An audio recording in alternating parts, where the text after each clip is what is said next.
समाधान। बोलिए देवाधिदेव 1008 श्री आदिनाथ भगवान की जय जय जय। बोलिए प्रातः स्मरणीय संत शिरोमणि परम पूज्य 108 आचार्य गुरुवर विद्यासागर जी मुनि महाराज की जय जय जय। बोलिए गुणायतन प्रणेता शंका समाधान प्रवर्तक प्रखर वक्ता मुनि श्री प्रमाण सागर जी मुनि महाराज की जय जय जय। बोलिए परम जय मुनि श्री विराट सागर जी मुनि महाराज की उपस्थित। हाँ, चलिए हम अपने सम्मानित अतिथियों से अनुरोध कर रहा हूं कि आज के इस शंका समाधान कार्यक्रम का शुभारंभ दीप प्रज्वलन के द्वारा करें। श्री आदेश जी कमलाबाई जो नलखेड़ा से पढ़े आ रहे हैं गाइडेंस ट्रस्टी, और साथ ही उनके साथ में सहयोग दे रहे हैं भिंडर से पधारी कमेटी डॉक्टर महावीर जी लिखमावत, श्री पारस जी पचोरी, श्री चेतन जी, प्रकाश जी और भंवरलाल जी सभी भिंडर से जो पधार रहे हैं, और श्री चंद्रकला जी पाटनी वो भी रांची, वो भी इसमें अपना योगदान देकर पुण्य अर्जन करेंगे। जोरदार कर्तव्य धनी से बंधु आप इनके सौभाग्य की सराहना कीजिए। बोलिए केवल ज्ञान ज्योति की, केवल ज्ञान ज्योति की। और दीप प्रज्वलन के बाद पृथ्वीदेव के पावन चरण रथ को मस्तक पर सुधार करने का सौभाग्य प्राप्त हुआ है हमारे सभी सम्मानित अतिथियों को। हाँ, आ जाइए श्री आदिश जी और श्रीमती कमलाबाई, बुजुर्गदेव के पाद प्रक्षालन का सौभाग्य आपको प्राप्त हुआ। आ जाइए।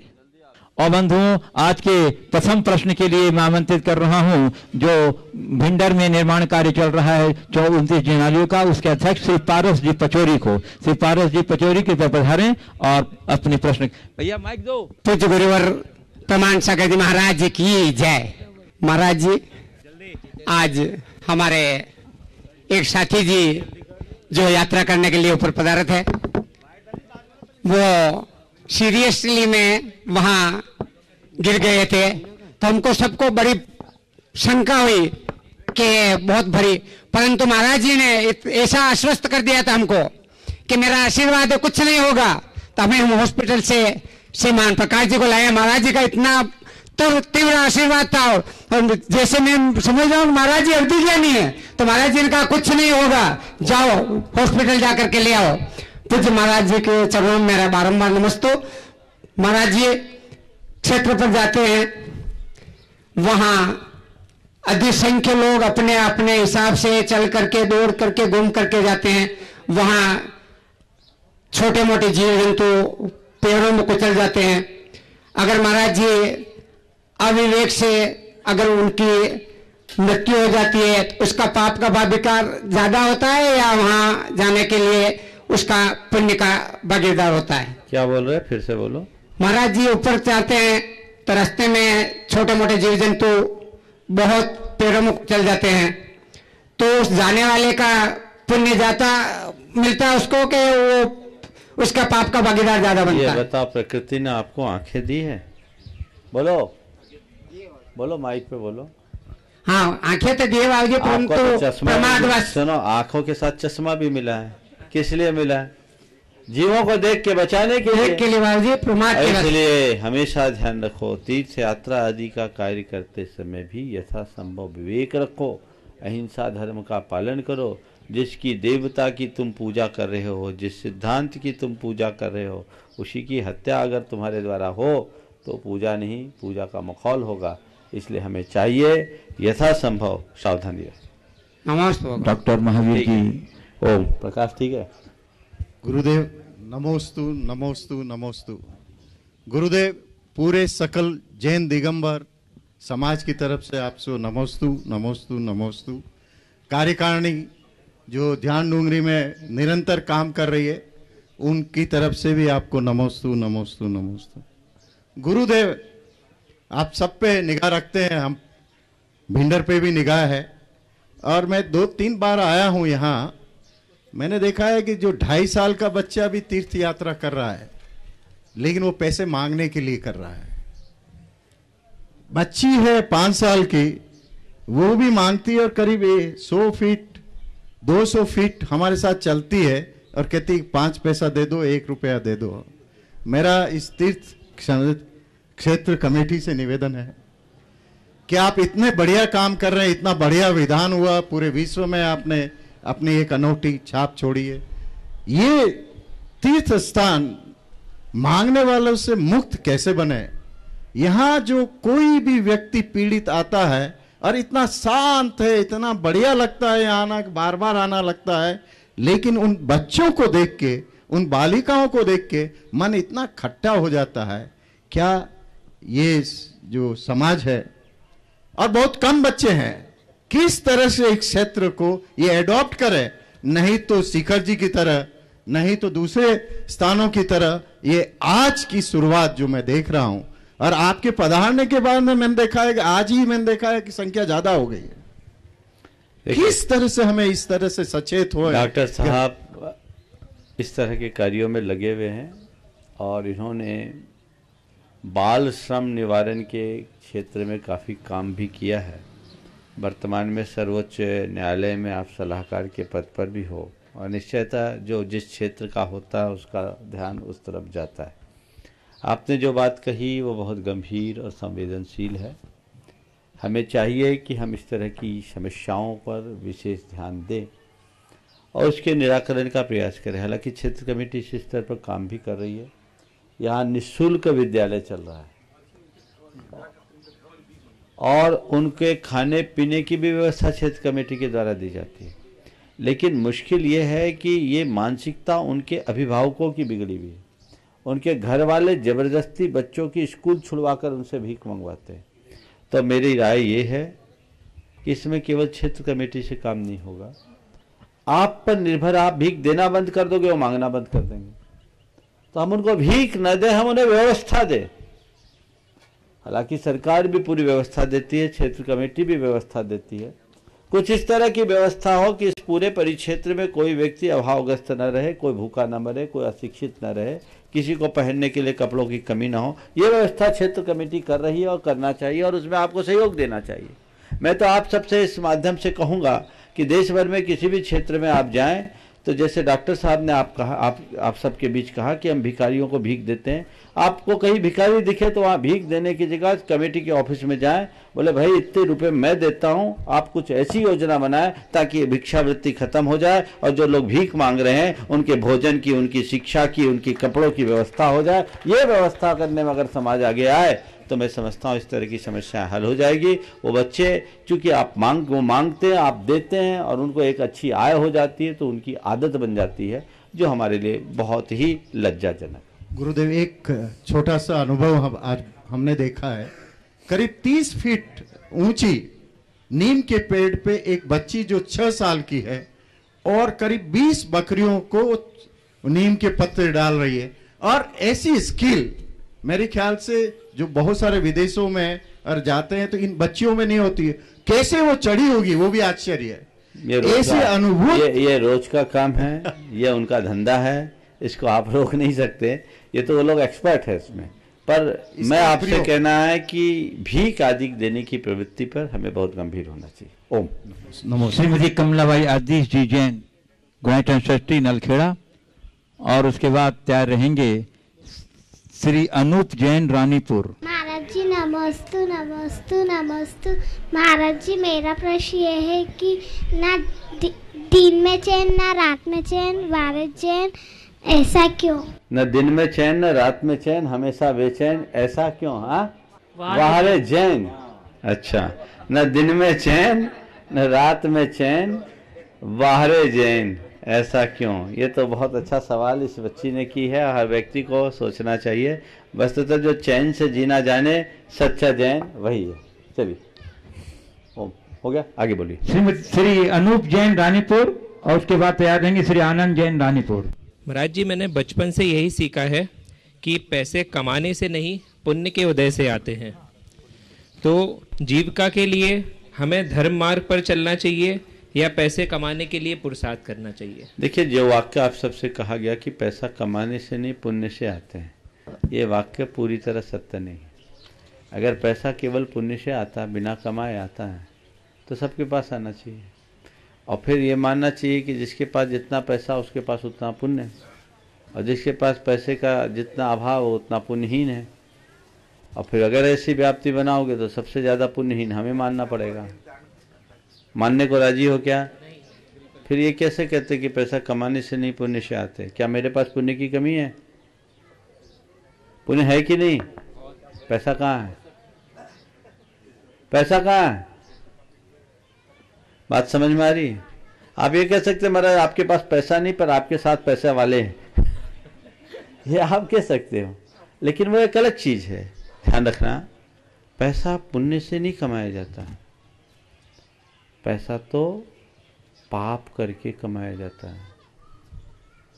जब भी ये बात मैं बोलता हूं लोगों को थोड़ा गले नहीं उतरती, लेकिन इसे समझो, पुण्य पैसा नहीं देता, पुण्य केवल अनुकूल संयोग देता है। अच्छी बुद्धि मिलना, अच्छी लिंक मिलना, अच्छी लाइन मिलना, अच्छी गुडविल मिलना, ये पुण्य का काम है।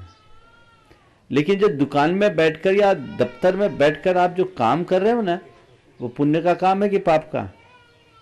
बोलो। पाप का ही काम हुआ। तो पाप से कमाया कि पुण्य से? माला फेरने से तुम्हारे घर में रुपया झड़ जाए, ऐसा हुआ है कहीं?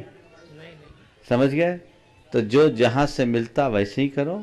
तो पैसा कमाने में पाप भले हो, पर पैसा कमा के पाप मत करो, जीवन का एक सिद्धांत बनाओ। समझ गए? आनंद जैन, रसिका जैन एक साथ खड़े हो जाएं, प्रश्न एक जना पूछ लें, उसके बाद तैयार रहेंगे श्री राकेश प्रियंका शाह, इंदौर। नमोस्तु महाराज जी, नमोस्तु महाराज जी, नमोस्तु महाराज जी। महाराज जी, जब हम किसी के साथ में सुख शेयर करते हैं तो लोग ईर्ष्या के भाव से हमें देखते हैं। जब हम किसी के साथ में सुख शेयर करते हैं, अपना बहुत हैप्पीनेस शेयर करते हैं, तो लोग ईर्ष्या के भाव से देखते हैं, और अगर दुख शेयर करते हैं तो लोग हीन भावना से देखते हैं। तो ऐसे समय पे हमें क्या करना चाहिए? मतलब अपने लोग ही ऐसा करते हैं। हमें ऐसे लोगों के बीच अपनी बात शेयर ही नहीं करनी चाहिए। बट हमें पता नहीं रहता ना कि क्या उनके मन में, बाद में पता देख चलता है। लेना चाहिए, और अगर ऐसा वो करते हैं तो उससे हमें प्रभावित नहीं होना चाहिए, अपने आप को फेयर रखना चाहिए। नमोस्तु महाराज जी। हाँ, नमोस्तु श्री राकेश प्रियंका शाह, इंदौर। उसके बाद तैयार रहेंगे डॉक्टर निधि जैन, जयपुर। नमोस्तु महाराज जी। हम लोग संस्कृति संवर्धन ट्रस्ट इंदौर से है, प्राचीन प्रतिमाओं का जीर्णोद्धार और उसका संरक्षण का काम कर रहे हैं। महाराज जी, हमने अनुभव किया है कि बहुत सारे क्षेत्रों पर अन्य समाज का कब्जा हो गया, वो वही क्षेत्र है जहां हम लोगों ने ध्यान नहीं दिया। तो कैसे लोगों में जागृति लाई जाए कि वो अपनी प्राचीन धरोहर को संरक्षित करें? नमस्कार। देखिए, इसके लिए समाज में एक चेतना जगाने की आवश्यकता है। लोगों के मध्य इस बात को बहुत गंभीरता से फैलाने की जरूरत है कि हमारी कहाँ कहाँ ऐसी धरोहर है, और उसके हर माध्यमों से हम लोगों तक बात पहुँचाएं और लोग वहाँ जाए, ऐसी सुविधा बनाए, एक मुहिम छेड़े, तो लोगों का आना जाना शुरू होगा, तो कुछ जागरूकता होगी। लेकिन सबसे पहले मैं ये कहूँगा कि हम नए के पीछे जाने की जगह जो आज हमारे हाथ में है, पहले उसे संभाल लें। बहुत से धरोहर ऐसे हैं जो आज भी खुले आसमान के नीचे हैं, जिनके और कोई भी कुछ नहीं देख रेख करते। यदि हम उनको संरक्षित करने का प्रयत्न करते हैं तो मैं समझता हूँ ये ज़्यादा कारगर उपाय है। डॉक्टर निधि जैन, जयपुर, और उनके साथ कुमारी अवनिका जैन, जयपुर। प्रश्न एक जने पूछ लीजिए। नमोस्तु महाराज जी, मेरा प्रश्न ये है, जैन धर्म, जैन दर्शन, जैन संस्कृति, ये तीनों एक है या भिन्न है? जैन धर्म, जैन दर्शन, जैन संस्कृति तीनों एक है या भिन्न है? तीनों अलग अलग है, क्योंकि तीनों के अर्थ अलग अलग है। धर्म अलग है, दर्शन अलग है, संस्कृति अलग है। हाँ, तीनों के साथ जैन है, यानी तीनों एक ही धारा की तीन प्रवाह है। समझ गए? धर्म क्या है? जो धारा जाए वो धर्म। धर्म आचरण की बात है, दर्शन विचार की बात करता है, और संस्कृति जो आचार और विचार को परिष्कृत करती है, उसका नाम संस्कृति है। समझ गए? तो धर्म आचरण है, दर्शन विचार है, और उसके परिष्कार करने की प्रक्रिया का नाम संस्कृति है। समझ गए? जैसे दूध से हमने दूध दुहा और दूध को दुह करके उसे दही बनाया, दही बनाकर उसका मंथन किया, ये पूरा का पूरा आचार है, ये धर्म है। लेकिन दूध से दही से नवनीत निकलता है, ये हमारा दर्शन है। कि दही में नवनीत है या दूध में घृत है, ये हमारा दर्शन है। लेकिन पूरी प्रक्रिया करके नवनीत निकालकर उसे घृत बना लेना हमारी संस्कृति। नमोस्तु महाराज जी। आगे चलिए, पूछो जल्दी से। हाँ, इस बार तैयार रहेंगी गरिमा सक्षम, गोधा, मनावर। नमोस्तु महाराज जी, मेरा नाम अवनी जैन है। मैं जयपुर से आई हूँ। मेरा प्रश्न ये है कि सभी के मम्मी पापा कहते हैं कि डॉक्टर बनो, इंजीनियर बनो, बड़े ऑफिसर बनो, पर ये क्यों नहीं, सबके मम्मी पापा ये क्यों नहीं कहते हैं कि आरिका माता जी बनो, महाराज जी बनो और ब्रह्मचारी बनो? क्या इनका कोई बनने की डिग्री नहीं होती है क्या? बहुत अच्छा सवाल। सब ये बनो वो बनो ये सब सोचते हैं, लेकिन कोई ये नहीं सोचता कि हमारे बच्चे संत बने, साधु बने, साध्वी बने। बहुत अच्छा सवाल आपने किया इस बेटिया ने। वस्तुतः ये सोच हमारी गलत है, हमें सोच बदलनी चाहिए। लोग सोचते हैं कि भगत सिंह पैदा तो हो पर पड़ोसी के घर में, महाराज बने बहुत अच्छा पर दूसरों का बच्चा, हमारा बच्चा बन गया तो मामला गड़बड़। ये सोच गलत है। वस्तुतः हम धर्म की दुहाई जरूर देते हैं, पर धर्म के प्रति हमारा जैसा अनुराग होना चाहिए वैसा नहीं होता।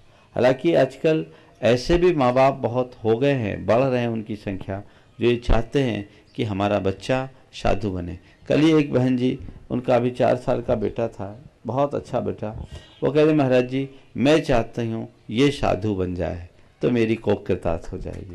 ऐसे सोच वाले बहुत विरल माँ बाप हैं, लेकिन वे लोग जिनकी संतान अगर इस तरह के मार्ग में निकल जाती हैं, निश्चयतः उनकी कोख कृतार्थ हो जाती है। आपको भी ये सोचना चाहिए। गरिमा सक्षम गोधा मनावर, उसके बाद तैयार रहेंगी कुमारी भव्या जैन भोपाल। महाराज जी के चरणों में नमोस्तु नमोस्तु नमोस्तु। गोधा परिवार का नमोस्तु। मैं जब से इस गोधा परिवार से जुड़ी हूँ, मैंने मेरे पापा जी के बारे में बहुत सी बातें सुनी हैं। सुना है उन्होंने अपना अधिकतम जीवन इस सिद्ध क्षेत्र 52 गजा को दिया। उनके बहुत से सपने थे इस क्षेत्र के लिए, जो आपके आगमन से पूर्ण होते नजर आ रहे हैं। मेरी ये जिज्ञासा है, जो उन्होंने दूसरा जीवन प्राप्त किया है, क्या उसमें भी वो इस सिद्ध क्षेत्र के लिए प्रत्यक्ष या अप्रत्यक्ष रूप से कुछ कर रहे होंगे? देखो, उन्होंने जो किया वो जगजाहिर है, और इस क्षेत्र के विकास में राजकुमार भाई का बहुत बड़ा योगदान है। हालांकि मेरे पास कभी आए, मुझे एक बार आए हैं, मुझे स्मृति नहीं है, अजमेर में आए होंगे, लेकिन बड़े कर्मठ थे। ऐसी बात यहाँ सबसे मिलने जुलने के बाद, इस क्षेत्र में रहने के बाद समझ में आई। आपने पूछा क्या वर्तमान में भी उनका कोई योगदान होगा? संस्कार लेकर गए तो योगदान तो होगा ही, पर मैं तो ये मानता हूँ कि जो जीव तीर्थों की वंदना, तीर्थों की सेवा सुरक्षा करता है, वह सब वैमानिक देव बनते हैं। और शास्त्र के विधानानुसार वैमानिक देव इस लोक में आकर कोई व्यवस्था नहीं देखते। ये भवनात्रिक देवों का रोल है, तो मैं नहीं चाहता कि वो यहाँ आकर के सेवा करें। आप मुझसे कहोगे महाराज क्यों? बोले नहीं, हम उनका डिमोशन नहीं चाहते, पर ये चाहते हैं कि राजकुमार चला गया, सक्षम तो सक्षम है, उसको एक्टिव करो, बेटे को एक्टिव करो, अपने पति को प्रोत्साहित करो, पापा के रास्ते पर आगे बढ़ो। हम कर सकते हैं, यहाँ रह करके काम करें। और एक बात बताऊं, इस पंचम काल में तीर्थों की रक्षा का भार देवों ने नहीं, देवों ने छोड़ दिया, मनुष्यों पर है। मनुष्यों को संभालना है, हमें देवताओं के भरोसे नहीं रखना, बाहरी शक्तियों के भरोसे नहीं रखना, अपनी शक्ति अपनी श्रद्धा के बल पर करना है। क्षेत्र का विकास होगा। हम तो ये जानते हैं हमारी संस्कृति में एक जाता है 100 पैदा होता है, और तभी हमारी संस्कृति फलीभूत हो रही है। तो एक राजकुमार गए हैं, हमारे लिए दूसरे राजकुमार को तैयार करने की जरूरत है। यद्यपि मैं देख रहा हूँ यहाँ की क्षेत्र कमेटी बहुत तत्परता से जुड़ी हुई है, और लोगों को भी जुड़ना चाहिए। ऐसे सक्षम उनका स्थान तो ले ही लिया है, ठीक है, अभी शुरुआत है, कच्ची गृहस्थी है, लेकिन उसे आज से ही लक्ष्य बनाना चाहिए कि मैं अपने जीवन का जो सर्वोत्कृष्ट दे सकूं वो दूं। अपने पिताजी को भूल जाओ, वो तो जहां गए अच्छी जगह गए होंगे, और अच्छे रहो, और भावना भी मत करो कि देवता बनकर यहाँ आए, उससे उनका संसार बढ़ेगा। भवनात्रिक में रहेंगे तो, और वैमानिक होंगे तो जल्दी तरेंगे। इसलिए हम जो कर सकते हैं उसकी बात सोचें। कुमारी भव्या जैन भोपाल, और उसके बाद तैयार रहेंगे बड़वानी नगर पालिका अध्यक्ष श्री राजेश जी गुप्ता एवं साथी और साथी जितेंद्र जी जैन। नमोस्तु महाराज जी, मेरा नाम भव्य जैन है। मेरा प्रश्न ये है कि कल मेरा जन्मदिन है तो मैं उसको कैसे बनाऊं? कई बार जन्मदिन मनाने की बात मैंने बताई है। आप यहाँ रहोगे कल की जाओगे? कल जाओ, यहाँ रहोगे तो मम्मी पापा के साथ जाना, बोलना हमें भगवान का अभिषेक दिखाओ, भगवान के नमन करना, वंदना करना, समझ गए? और उसके बाद नीचे आकर महाराजों का आशीर्वाद दिलाना लेना और एक जगह बैठाल करके पूजा के से साक्षात इसके शीश पर छिड़क कर घर के जितने बड़े जन हैं उसे शुभाशीष देना। चिरायुष को भव, दीर्घायुष को भव, यशस्वी भव, कल्याणश्वी भव, इस तरह का आशीर्वाद दे जिससे वो धर्म के क्षेत्र में आगे बढ़ सके। आगे बड़वानी नगर पालिका अध्यक्ष राजेश जी गुप्ता एवं साथी, और उसके बाद तैयार रहेंगे श्री जयदेव जी शाही पाटीदार एवं हरि भाई पाटीदार अंजड़। गुरुदेव के चरणों में सभी की ओर से प्रणाम स्वीकार करें। गुरुदेव, मेरा प्रश्न यह है कि मन वचन काया के संयोग को योग कहा जाता है। गुरुदेव, मन की एकाग्रता के लिए क्या प्रयास किए जाना चाहिए? मन वचन काय के संयोग को योग कहते हैं। योगा कर्मसु कौशलम भी हम कहते हैं। आपने कहा है योग की शुद्धि के लिए हमें क्या करना चाहिए? इसके लिए अभ्यास करना चाहिए। अभ्यास के बल पर हम अपने योग की शुद्धि कर सकते हैं। बहुत सारी प्रक्रियाएं हमारे योग की बताई गई है। क्रम से अगर हम प्रारंभ करें तो हम धीरे धीरे अपने मन वचन काय तीनों में साम्य भाव ला सकते हैं। हम लोग जब भी योग की बात करते हैं तो प्रायः शारीरिक योग पर तो लोग ध्यान दे देते हैं, मानसिक योग पर थोड़ा ध्यान कम जा पाता है। हमारी दृष्टि मानसिक पर भी होनी चाहिए, वाचिक पर भी होनी चाहिए, कायिक पर भी होनी चाहिए। इनकी दुष्प्रवृत्तियों को यथासंभव नियंत्रित करने का प्रयास करना चाहिए ताकि हमारे प्रवृत्ति में किसी भी प्रकार की विसंगति ना हो सके, हमारे कर्म में कुशलता आए, हम जीवन को आगे बढ़ा सकें। मैं आमंत्रित कर रहा हूं जुगल जी पाटनी जो संयोजक हैं विधान के, वो श्री जयदेव जी शाही पाटीदार हरि भाई पाटीदार के बारे में कुछ अपनी बातें बताएंगे और उनका सम्मान भी कराएंगे यहाँ 52 क्षेत्र की ओर से। नमोस्तु महाराज जी, नमोस्तु महाराज जी, नमोस्तु। मैं अंजड़ के ऐसे कृषक परिवार से आपको अवगत कराना चाहता हूँ। विधान के अंदर, हाँ बोला तो, विधान के अंदर 10 दिन के अंदर भोजनशाला में जो साग सब्जी लगी थी वो हमारे अंजड़ के उन्नत कृषक श्री जयदेव पाटीदार जो पाटीदार समाज से हैं, उन्होंने 10 दिन तक यहाँ पे साग सब्जी जितनी भी लगी वो निःशुल्क, जब हम उनको अभी पेमेंट देने गए तो उन्होंने साफ मना कर दिया और बोले कभी भी 52 गजा में यहाँ कोई भी प्रोग्राम हो उसमें मेरी ओर से साग सब्जी की व्यवस्था निःशुल्क रहेगी, चाहे वो कितनी भी मात्रा में लगे। मैं समझूं कि आज दूसरे समाज में होने के बावजूद भी धर्म में इनकी इतनी आस्था है कि उन्होंने पाटीदार समाज में होने के बावजूद भी यहाँ पे निःशुल्क सब्जी और विधि। मैं चाहता हूँ कि महाराज जी से ये करीब 85,000 रुपए की साग सब्जी का मूल्य होता है और बड़वानी के हिसाब से देखो तो 1.5 लाख रुपए की होती है। अंजड़ में सब्जी की कॉस्टिंग कम है, बड़वानी के हिसाब से लगभग 1.5 लाख रुपए की है जो आपने निःशुल्क दी। मैं चाहता हूं कि जयदेव भाई और उनके परिवार महाराज जी से आशीर्वाद लेवें और अपना प्रश्न जो है वो महाराज जी से कर सकते हैं। जुगल भाई एक बात और भूल रहे हैं, इन्होंने रसायन रहित सब्जी प्रदान की, ये बहुत विशेष बात है। ऑर्गेनिक सब्जी प्रदान की। ऐसे उदारमना व्यक्तित्व का सम्मान कर रही है 52 गजा क्षेत्र कमेटी। आप जोरदार करते ध्वनि से अभिनंदन कीजिए। और इसके बाद इनके प्रश्न के बाद तैयार रहेंगे श्रीमती संगीता आनंद जैन रतलाम। ये भावना है 52 गजा के प्रति आसपास के अंचल के लोगों की। पाटीदार साहब ने अपनी जिस उदारता का परिचय दिया है, ये मैं मानता हूँ ये इनकी श्रद्धा की अभिव्यक्ति है। वस्तुतः धर्म पर श्रद्धा किसी की भी हो सकती है। जो भी इन्होंने कार्य किया है ये महान पुण्य का कार्य किया है, इसकी जितनी प्रशंसा की जाए उतना कम है। और इन्होंने इसके साथ एक बात और जोड़ी, वो और प्रशंसनीय है कि आगे जब भी कोई ऐसा आयोजन हो तो वहाँ मैं अपनी सेवा दूंगा, ये बात जोड़ी गई, ये बहुत विरलों में दिखता है। यदा कदा किसी प्रभावी कार्यक्रम के आकर्षण में कोई कह दे तो बात अलग है, लेकिन इस तरह की भावना इनने प्रकट की। मैं उनको और उनके पूरे परिवार को इस भाव से आशीर्वाद देता हूँ कि इसी तरह उनके हृदय में धर्म की वृद्धि होती रहे और वे अपने जीवन को आगे बढ़ाते रहे, उनके जीवन का कल्याण हो। और उन्होंने एक और रसायन रहित सब्जी, मैं तो चाहता ऑर्गेनिक, तो ये एकदम ऑर्गेनिक, मैं तो चाहता हूँ इसको आज बढ़ावा देना चाहिए।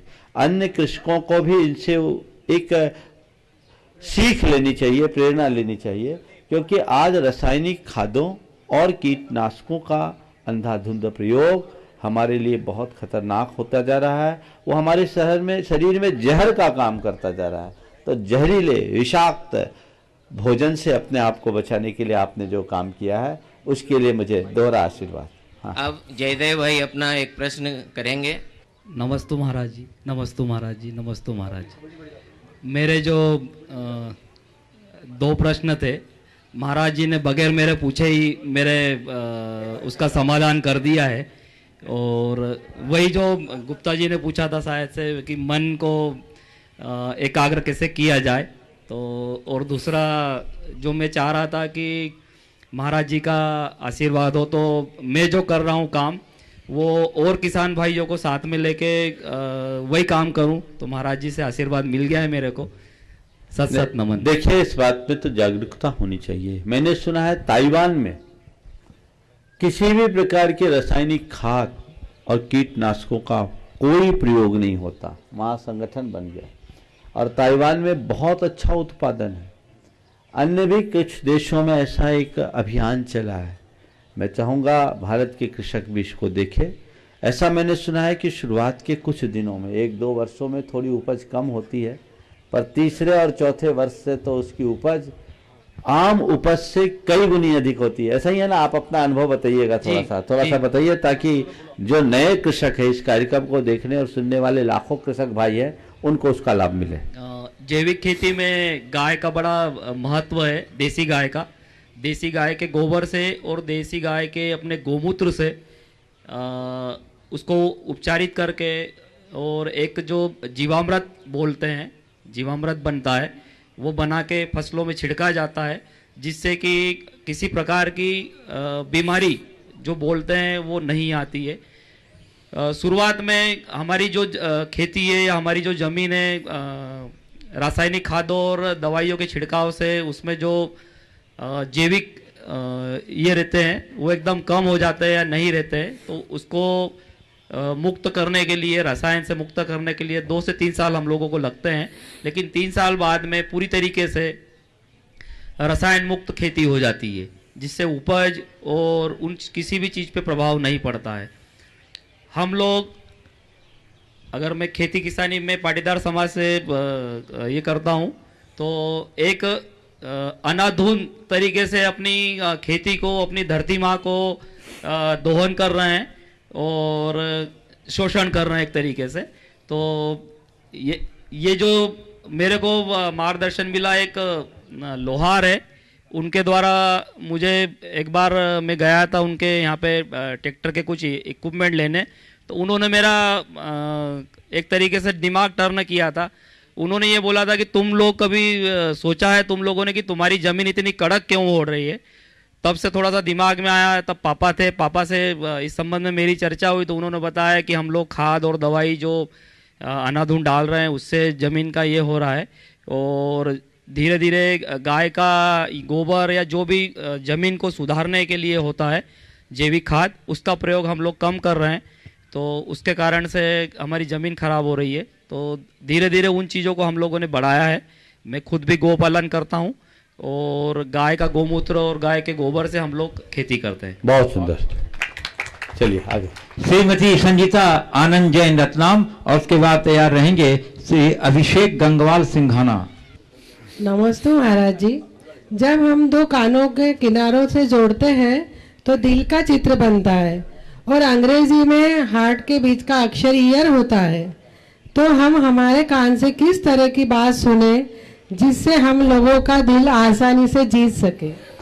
2 कानों के बाहरी भाग को हम जोड़ते हैं तो दिल का आकार होता है, और अंग्रेजी में हार्ट का अक्षर क्या होता है? ईयर, हार्ट, हाँ, बीच का अक्षर।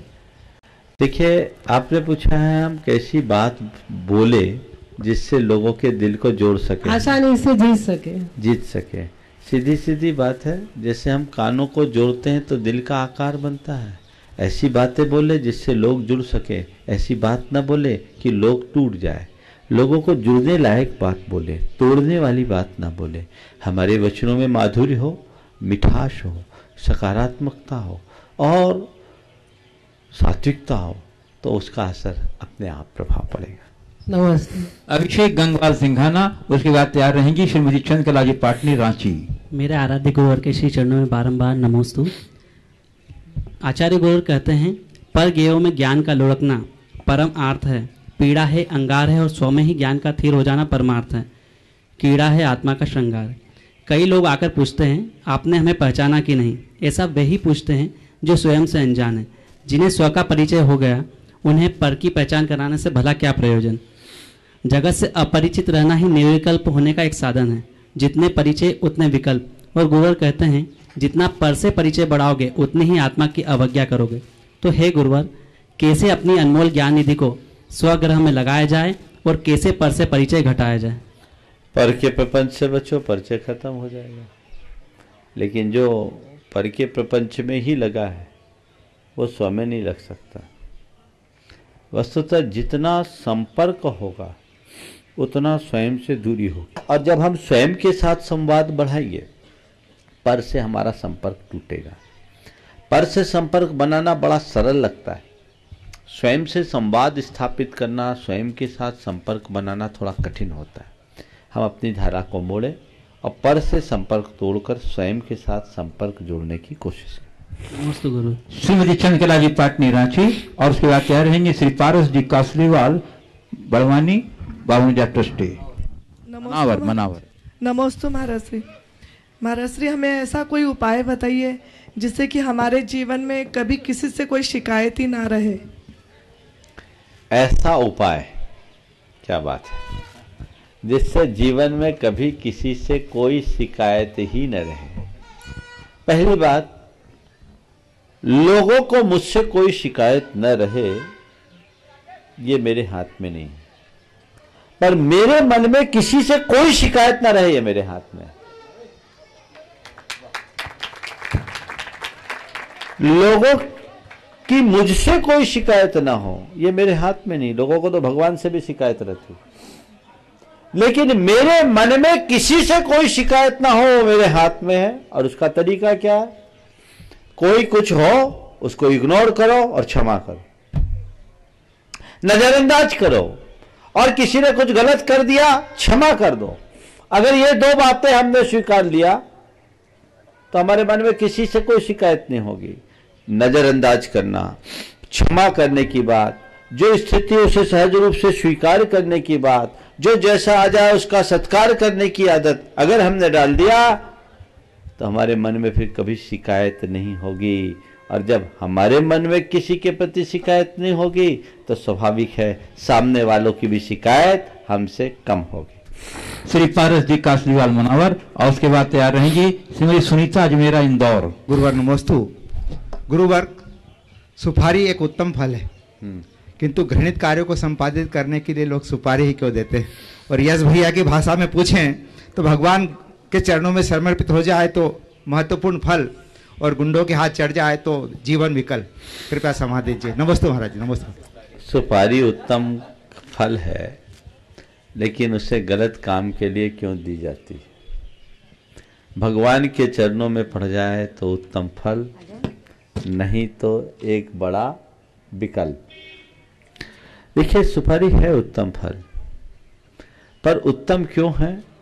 उत्तम से उत्तम चीज उत्तम पुरुषों के हाथ में रहने पर ही अपनी उत्तमता को प्रदर्शित करती है। आप देखिए कि दिया सलाई आपके हाथ में है, उससे दीप भी जलाया जाता है और बस्ती को भी खाक में मिलाया जा सकता है। दिया सलाई है। अगर कोई कहे कि दिया सलाई से बस्ती को खाक में मिलाया गया, तो ये दोष दिया सलाई का है या दिया सलाई का प्रयोग करने वाले? सुपारी तो सुपारी है ही, लेकिन अगर कोई उसका गलत इस्तेमाल कर रहा है तो ये उसका दुर्भाग्य है। हमें चाहिए कि किसी चीज को हम किस रूप में दें। दूसरी बात, सुपारी का जब हम एक फल के रूप में प्रयोग करते हैं तो एक उत्तम पदार्थ के रूप में आता है, जिसका सेवन भी किया जा सकता है और जिसका प्रभु चरणों में अर्पण भी किया जाता है। लेकिन जब हम सुपारी देने की बात करते हैं तो एक मुहावरा बनता है, अर्थ बदल जाता है। वस्तुतः सुपारी देने की चीज नहीं है, सुपारी चढ़ाने की चीज है, सुपारी खाने की चीज है। जो चढ़ाने की चीज है उसे अगर आप किसी को देने में लगेंगे तो कभी कभी ऐसी दुर्घटनाएं हो जाती। नमस्ते। सुनीता अजमेरा इंदौर, उसके बाद तैयार रहेंगे स्वाति राजेश आस्था गोधा। अजमेरा परिवार की तरफ से नमोस्तु नमोस्तु नमोस्तु महाराज जी। मानव जीवन का आधार है लाल चमकीला रक्त, इसकी कमी हो तो करती है मानव जीवन विभक्त। हमने संसार में जन्म लिया है अच्छे काम करने के लिए और जीने के लिए, हमको मिली अनमोल सांसें। तो महाराज जी, इन सांसों को समेटने के लिए हमें क्या करना चाहिए? सांसों को समेटने के लिए क्या करना चाहिए? हर सांस के साथ भगवान का विश्वास जुड़ जाए, सांसें सार्थक हो जाएगी। नमस्ते। स्वाति राजेश आस्था गोधा, उसके बाद तैयार रहेंगी स्वाति अनुष्का ठोलिया कोपरगांव। निर्ग्रंथ मुनिराज के चरणों में मेरा त्रिवार नमोस्तु नमोस्तु नमोस्तु। नदी निरंतर बहती रहती, कभी न पीती अपना जल, बादल नहीं बरसते निज हित, वृक्ष न खाते अपने फल। वैसे ही सज्जन पुरुषों की विभूतियां परोपकारी हर पल, यह कैसे संभव हो सकता है? कृपया समाधान कीजिए। इन सबसे सीख ले लो तो तुरंत संभव हो जाएगा। परोपकाराय सताम विभूति, सत्पुरुषों की उत्पत्ति परोपकार के लिए ही होती है। ये सत्य अगर हम स्वीकार ले तो अपने आप परोपकार कर ले। पूरी प्रकृति हमें इसका संदेश देती है, लेकिन हम उसका अनुकरण नहीं करते तो कैसे होगा? स्वाति अनुष्का ठोलिया कोपरगांव, और उसके बाद तैयार रहेंगी श्रीमती पारुल पहाड़िया हाट पिपलिया इंदौर। नमस्ते महाराज जी। इधर हम क्वेश्चन पूछते हैं और आप तुरंत जवाब देते हैं, तो आपके मस्तिष्क में टेस्ट मेकर लगा हुआ है क्या? हम भी माइंड शार्प करने के लिए क्या करें? कुछ नहीं करो, यहाँ आके शंका समाधान करने लगो। महाराज जी के चरणों में मेरा त्रिवार नमोस्तु नमोस्तु नमोस्तु। महाराज जी, मेरा प्रश्न यह है कि लौकिक शिक्षा के साथ साथ धार्मिक शिक्षा दूर न रहे, इसके लिए हमें क्या करना चाहिए? कृपया मेरा शंका का समाधान कीजिए। लौकिक शिक्षा के साथ साथ धार्मिक शिक्षा दूर न हो, उसके लिए क्या करना चाहिए? जैसे हम लौकिक शिक्षा के लिए अवेयर रहते हैं, वैसे धार्मिक शिक्षा के लिए भी तत्पर रहना चाहिए। हमें पाठशालाओं को संचालित करना चाहिए। हम भले रोज न कर सके पर सप्ताह में एक दिन कम से कम धर्म शिक्षा की व्यवस्था देनी चाहिए, जिससे लोग अपने धार्मिक बातों का ज्ञान कर सके, जिसकी आज बहुत ज़रूरत है। बच्चों के लिए इसकी बहुत आवश्यकता है। अभी परीक्षाओं का दौर चल रहा है, समाप्ति के बाद छुट्टियां होगी। गर्मी की छुट्टी में आप लोग अनेक प्रकार के कोर्सेस अपने बच्चों के लिए चलाते हैं। मैं चाहूँगा कम से कम उस समय का लाभ लेकर आप अपने बच्चों को कुछ धार्मिक शिक्षा दें, ताकि वो आपके लिए एक बहुत बड़ी विरासत बन सके और आपकी भावी पीढ़ी के निर्माण का आधार बन सके। श्रीमती पारुल पहाड़िया हाट पिपलिया इंदौर। नमस्ते और गुरुदेव। उसके बाद तैयार रहेंगे श्री अभिषेक जैन सुजालपुर। नमोस्तु गुरुदेव। चंचल मन के पर लगे हुए हैं, चंचल मन के पर लगे हुए हैं। कभी वो शुभ क्रिया करना चाहता है तो कभी अशुभ क्रिया की ओर उत्साहित होता है। गुरुदेव, मेरा प्रश्न यह है कि तब हम अशुभ कर्म की ओर भागते हैं और उसे नहीं कर पाते हैं तो हमें बड़ी प्रसन्नता होती है कि हम पाप कर्म से बच गए, मगर किसी शुभ क्रिया में अपना मन लगाते हैं, उस ओर हमारा मन जाता है, उसे करना चाहते हैं, मगर उसकी मतलब परिस्थिति नहीं बन पाती है या कुछ सामर्थ्य नहीं जुड़ा पाते, अनुकूलता नहीं हो पाती है, तो मन बहुत दुखी होता है कि हम नहीं कर पा रहे। हम इंद्राणी बनना चाहते हैं, हम मंदिर निर्माण कराना चाहते हैं, मगर नहीं कर पा रहे। तो उस वक्त हमारे को कुछ गुस्सा भी आता है, दुख भी होता है। तो हम इस अपने परिणामों को कैसे संभालें, उसका क्या फल है? देखिए, नमस्ते गुरुदेव। पाप के कार्य से बचने के पाप कार्य न कर पाने के बाद अगर हमारे मन में आता अच्छा हुआ पाप से बच गए, तो ये समझना ये हमारी बड़ी सकारात्मक सोच की अभिव्यक्ति है। इसी प्रकार शुभ कार्य को करने में यदि हम सफल न हों और मन में मायूसी आए, हताशा आए, तो इसे अपने धर्मानुराग की अभिव्यक्ति मानो। लेकिन इसमें एक बात ध्यान रखो, भावना रखे, आकुलता नहीं, क्योंकि हमारा धर्म क्रिया नहीं भाव से जुड़ा है। यदि हमारे मन में पूजा में विधान में सम्मिलित होने का भाव था, प्रबल भाव था, पर परिस्थितियां अनुकूल न होने के कारण हम पूजा में सम्मिलित ना हो, तो उस समय ये सोच करके मन में मलाल न लाए कि उसने मुझे नहीं लेने दिया ये लाभ, उसके कारण से मैं ये लाभ से वंचित रह गई, या ऐसा हो गया वैसा हो गया, इस तरह की आरोप की भाषा बोलना बंद करें। उसकी जगह ये सोचे कि चलो परिस्थितियां अनुकूल न होने से हम प्रत्यक्ष न जा पाए, कोई बात नहीं, भावों से तो हम यहाँ कर ही सकते हैं। जो कार्य हम नहीं कर सकते क्रिया से, उसको भाव से जितना संभव उतना अगर हम कर ले तो हमारे मन में मलाल भी नहीं रहेगा और धर्मानुराग भी प्रगाढ़ होगा और कुछ न कुछ लाभ भी मिल जाएगा। श्री अभिषेक जैन सुजालपुर फत्यारेंगे, श्रीमती डाली प्रीतेश जैन परसोलिया सागर। गुरुदेव के चरणों में त्रिवार नमोस्तु नमोस्तु नमोस्तु। हाँ गुरुदेव मेरा प्रश्न है कि मेरे शहर में एक धर्मशाला का निर्माण कार्य चल रहा है। धर्मशाला के निर्माण कार्य में तथाकथित कुछ विद्वानों द्वारा बार बार ये कहा जाता है कि इसमें जो भी दान धर्म किया जाएगा वो उससे पाप का बंध होगा।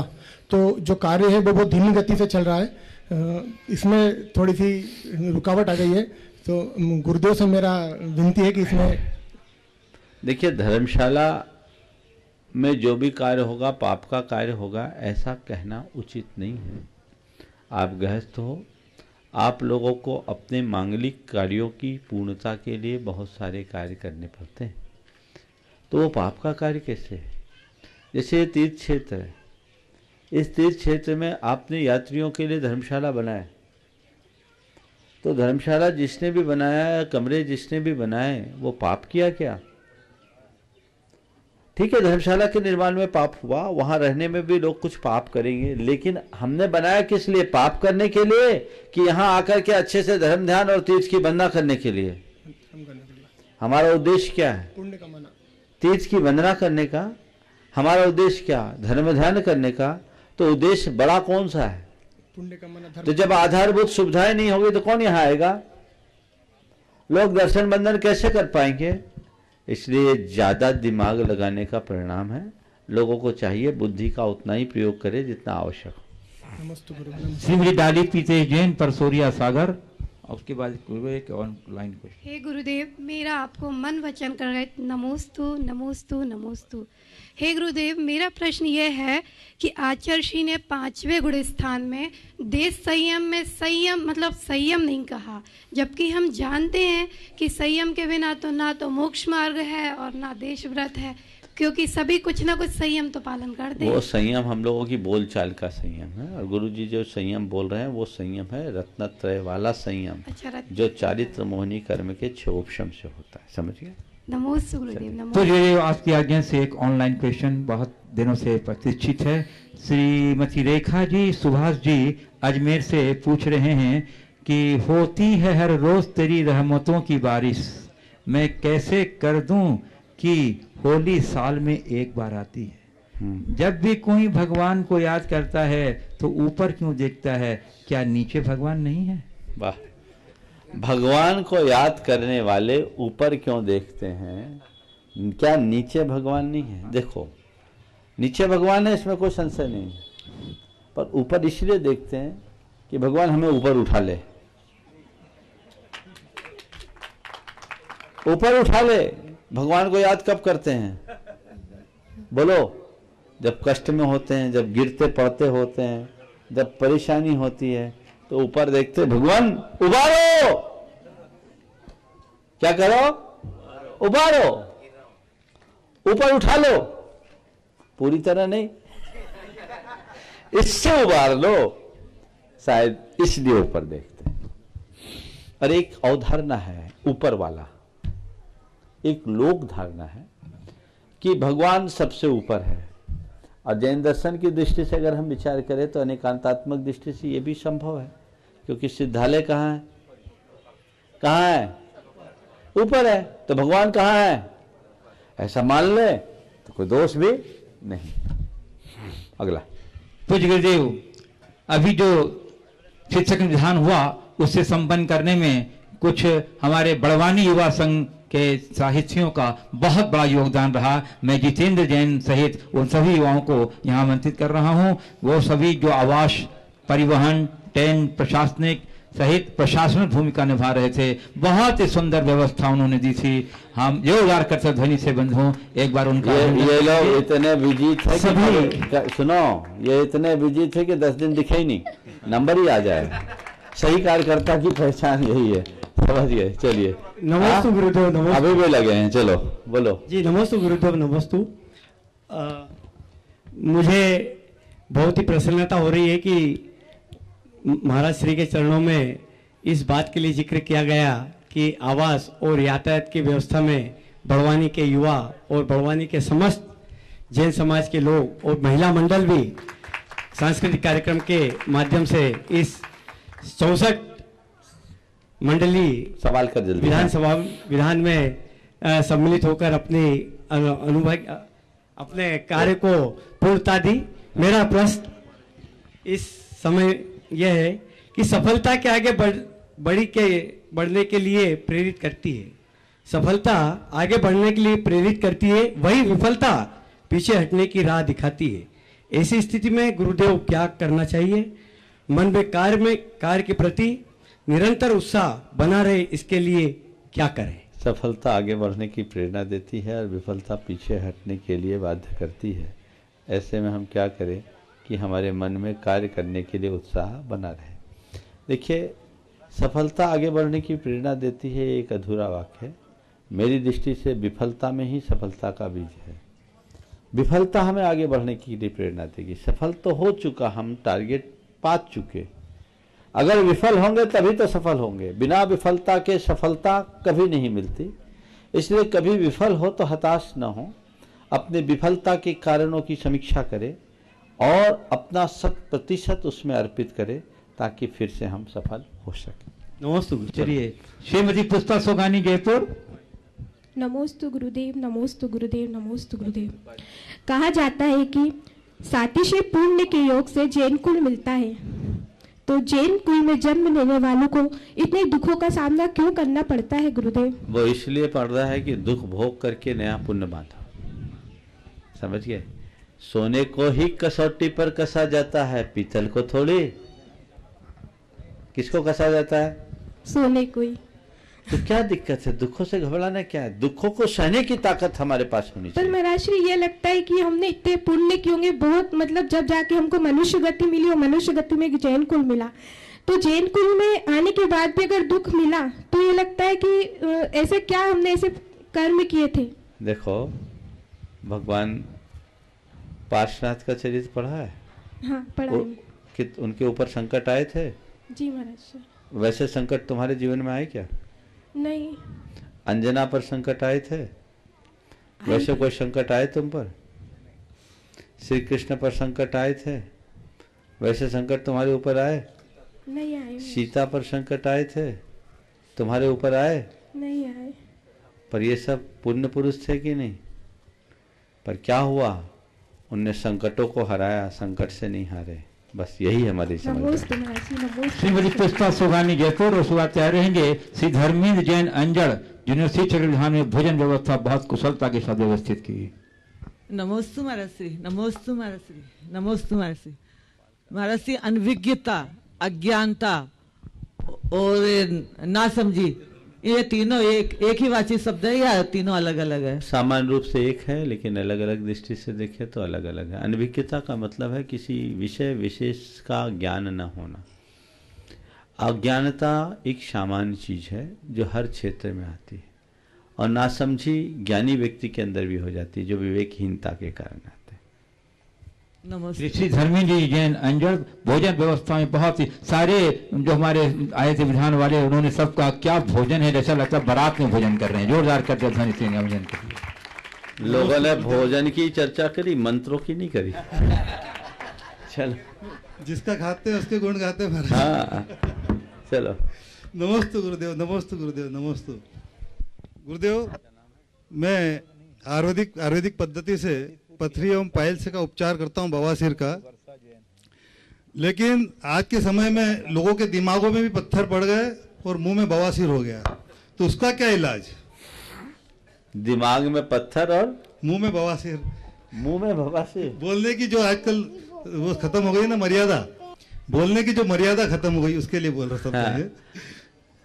इनके लिए क्या करे? जिनके दिमाग में पत्थर है उनको खाने के लिए पत्थर दे दो तो मुंह का बवासीर भी ठीक हो जाएगा।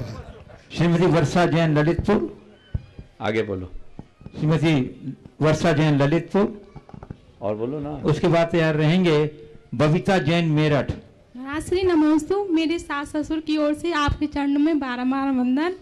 महाराज जी, जब हम कोई नियम लेते हैं तो कई बार ऐसा अवसर आता है कि उसको पालन कर पाना बहुत ही कठिन हो जाता है, उसमें कई विघ्न बाधाएं आती हैं। तो महाराज जी, ये विघ्न बाधाएं हमारी परीक्षाओं के लिए आती हैं या फिर कर्मों के उदय से आती हैं? देखिए, परीक्षा और उसमें हमें खरे उतरना चाहिए। कभी भी नियम लो तो उसमें किंचित भी शिथिलता मत लाओ। स्वयं को नियमों के अनुरूप ढालो, नियमों को अपने अनुकूल मत ढालो। वस्तुतः नियम बड़े छोटे नहीं होते, नियम से जुड़ी निष्ठा बड़ी होती है। उस खदीरसार भील की याद करो जिसने केवल कव्वे का मांस त्यागा लेकिन मरते दम तक कव्वे का मांस नहीं खाया, उसका उद्धार हो गया। आप लोग नियम तो लेते हैं। एक ने कहा महाराज मैंने रात्रि भोजन का त्याग किया पर एक रोज भूख लगी तो खा लिया। तो ये कौन सा नियम हुआ भैया? बिना भूख के तो कोई खाता ही नहीं। नियम लीजिए तो उसे निभाइए। नमस्ते महाराज श्री। बबीता जैन मेरठ, और उसके बाद तैयार रहेंगी श्रीमती अनिता जैन काला बड़वानी। महाराज श्री के चरणों में मेरा त्रिबार नमोस्तु नमोस्तु नमोस्तु। महाराज श्री, मेरा प्रश्न है कि गृहस्थ में और आपस में समन्वय बनाने के लिए कम खाना और गम खाना, ये बात कहाँ तक सही होती है? बिल्कुल सही है। कम खाना, गम खाना, और एक और वाक्य है नम जाना। चलो आगे आइए। श्री प्रोफेसर एस सेठी इंदौर और अनिता काला बड़वानी। नमोस्तु नमोस्तु गुरुवर, नमोस्तु गुरुवर, नमोस्तु गुरुवर। कहते हैं स्वप्न कभी साकार नहीं होते और स्वप्न का कोई आकार नहीं होता, ये सिर्फ महापुरुषों के ही साकार होते हैं। जैसे तीर्थंकर भगवान की माता ने जो स्वप्न देखे, फिर ये भी कहा जाता है कि चंद्रगुप्त मौर्य ने जो सपने देखे वो आज सच हो रहे हैं, तो वो भी महापुरुषों में आते हैं। बिल्कुल, चंद्रगुप्त मौर्य भी महापुरुष थे और जिनके सपन साकार हो जाते हैं वो सब महापुरुष बन जाते हैं। इसलिए अपने सपनों को साकार करिए ताकि महापुरुषों में अपना स्थान बनाया जा सके। नमोस्तु प्रोफेसर एस सेठी बड़वानी, और उसके बाद तैयार रहेंगे जिनेंद्र जया मोदी इंदौर। नमोस्तु महाराज श्री, नमोस्तु नमोस्तु नमोस्तु। महाराज श्री, जिंदगी और साइकिल दोनों के चलने के लिए चेन बहुत जरूरी है। साइकिल की चेन उतर जाए तो हाथ काले करके अपन पुनः उसे चढ़ा सकते हैं, जिंदगी का चेन उतर जाए तो क्या काला करे कि पुनः चढ़ जाए। बहुत अच्छा। साइकिल की चेन उतारने के लिए हाथ काला करने की जरूरत होती है और जिंदगी की चेन उतारने के लिए हाथ को काला करने की जरूरत नहीं है। जिंदगी की चैन को चढ़ाना है या चैन को बनाए रखना है तो हाथ को काला करने की जरूरत नहीं है, हाथ को आगे बढ़ाने की जरूरत है, हाथ स्वच्छ करने की जरूरत है, मन को साफ करने की जरूरत है। हमारी जिंदगी की चैन अपने आप बन जाएगी, कभी परेशानी नहीं आएगी। नमस्ते। जिनेंद्र जया मोदी इंदौर, और उसके बाद तैयार रहना मास्टर संयम जैन आष्टा। गुरुवर के चरणों में जिनमती परिवार का त्रिवार नमोस्तु नमोस्तु। महाराज गुरुदेव, सितंबर 2018 में मैं आपके पास आया था। मैंने से आपसे एक निवेदन किया था कि मेरा बेटा त्रिवेंद्रम में सिलेक्ट हुआ है और मैं नहीं भेजना चाहता।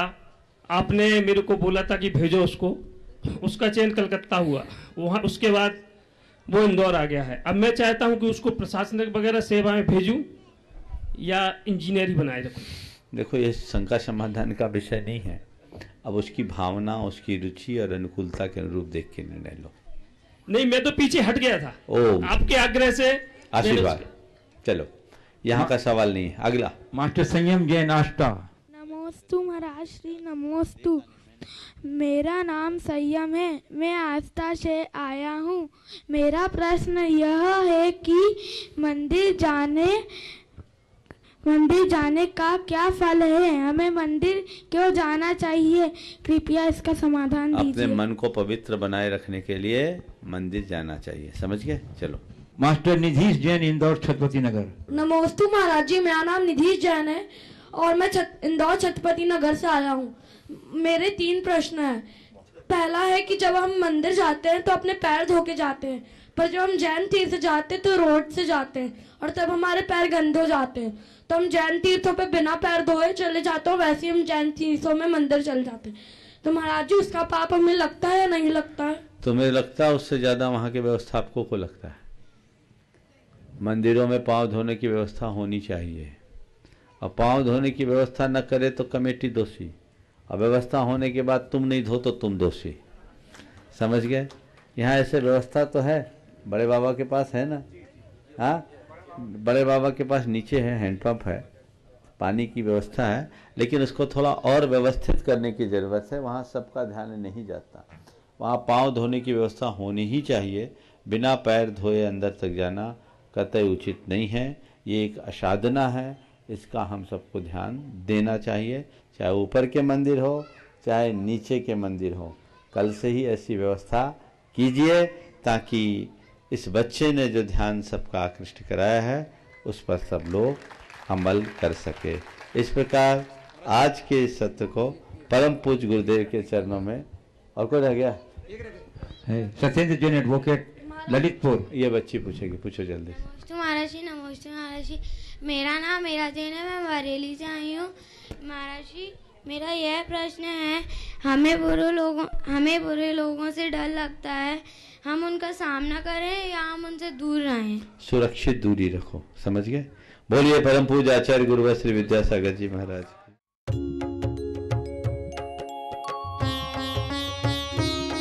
शक का समाधान।